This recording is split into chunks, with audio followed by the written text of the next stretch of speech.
మోషే దేవుని ఇల్లంతట్లో నమ్మకమైన వాడు గనుక యేసుక్రీస్తు రూపాంతరం పొందినప్పుడు మోషే ఏలియా కనబడ్డారు.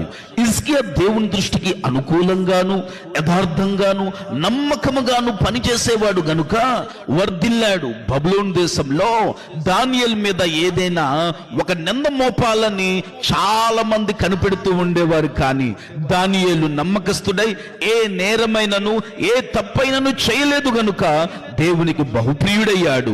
దేవుని బిడ్డలారా, పౌలు దగ్గర తిమోతి, తీతు నమ్మకమైన వారుగా ఉన్నారు గనుక వారి పేర్ల మీద బైబిల్లో పత్రికలు రాయబడింది. మన భారతదేశంలో నమ్మకస్తులైన వారి కొరకు దేవుడు కనిపెడుతున్నాడు.